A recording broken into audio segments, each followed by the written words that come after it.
We pick up the story now with Obama's development and where did the roots of his rage come from. He's going to tell us quickly. His life, his story begins in the womb, naturally. His mother and father met in she was 17 years old, met in a Russian history class. They met on September 26, 1960. She was pregnant by November 4th, 1960.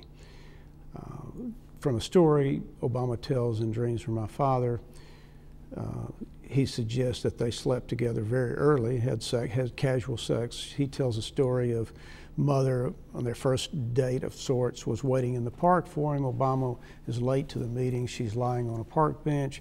He comes and falls asleep. He comes up with a buddy, and she wakes up and he says, see, she's what a nice girl she is. She does what I want.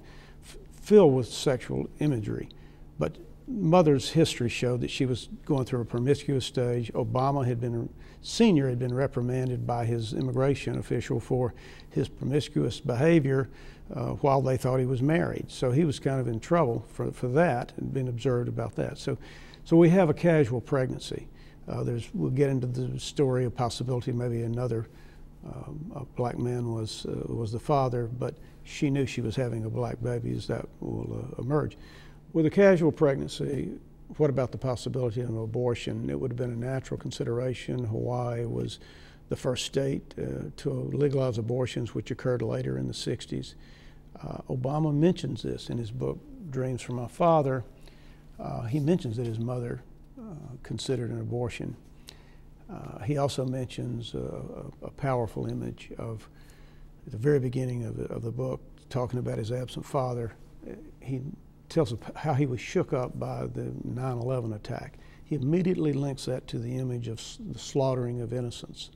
A really powerful picture, if you think about it, of abortion, and he links it to how the past is never the past. So he suggests, the stories do, very beginning in his book, that there was a near abortion that they thought of. He goes on in his inauguration speech to pick back up this phrase, slaughtering of innocents. And in his inauguration speech, he will also make reference to a born sacrifice. So he's making reference to these primitive images, and he suggests that he experienced an attack on him, that he learned the secret early on, as kids do, that he was a near abortion victim. He then went on and he talked about how his father, and he addresses fathers in his Father's Day speech, immature fathers who want to end their responsibility at conception, and he insists life doesn't end at conception. Another abortion reference in his inauguration speech, where he's talked about slaughtering of innocents, is a born sacrifice. He opens his story with that image. And again, we see in the inauguration speech, the past is never the past, it stays with him.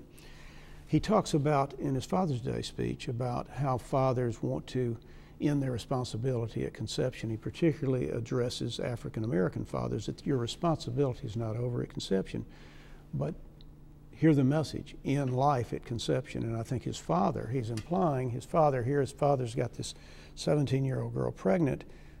He was pushing for an abortion, and this was his belief that his father pushed for an abortion. He particularly tells us that in his Father's Day speech, that he opens with a parable of the foolish builder, opens with a parable of the wise and foolish builder. A wise builder, the father, who he's using by analogy, builds his house on rock and sustains and supports the family. He leaves this out, but this is the second half of the parable. The foolish father builds his house on sand. A hurricane storm comes along and destroys the house, implying everybody in it. Obama suggests that he viewed his father as Hurricane Obama Sr., Hurricane Father, who wanted him aborted, who wanted to destroy his home. This is how he experienced his early near-abortion trauma, a 9/11 attack, the slaughtering of innocents, and now a hurricane who would destroy the family home, Hurricane Obama Sr. Kids learn family secrets. Kids pick up on family secrets. At some point, he would have known this. perhaps heard his mother and grandmother over talking, and she would say, "Aren't you glad you didn't go through that abortion?" He knew, his images suggest, as he tells us his secret story, he knew this story. Now the power of it, as he tells us, the past is never the past. There was a survivor of the Titanic, Michael Navratil. He was 4 years old. His father put him in a boat, and his father went down. And he clearly remembers, Michael did, the Titanic going down. They interviewed him at age 60, and they said, "Michael, what's it like being a survivor of the Titanic?" And he said, "I died at 4." That's how powerful the experience was. A part of Michael Navratil died at 4. It was so powerful. That is what Obama carries around. He carries around that image of a near abortion, and a part of him, in a way, died on that day. That's how brutal things were for him. And he then tells us about how his grandparents, he believes, saved the day. He talks about how they came to the rescue and indirectly taught his mother how to raise him, helped her raise them and teach her about love and respect and obligations. You can see, teach her about obligations to the child. So he believes his grandparents came to the rescue. Immediately after that story, he gives us another abortion image. He talks about kids who have no margin for error in their lives. And that story was not his, but he almost had no margin for error in his life. Again, a picture of an abortion. No margin for error, your life is over. So we know that Obama had other traumas, and when we pick up, he tells us that he had to overcome his father's mistakes. His pregnancy, unexpected, he viewed himself as a mistake. He believes his parents never married. He wouldn't question that. They reported they were married, but his father left immediately and left a big hole in him. There was no rock foundation in the home. He describes holes being left in him.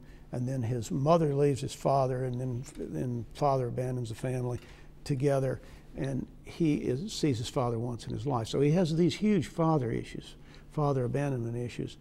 But what he's telling us is, America, you have one very wounded president. We will see where that leads next and how Obama responds.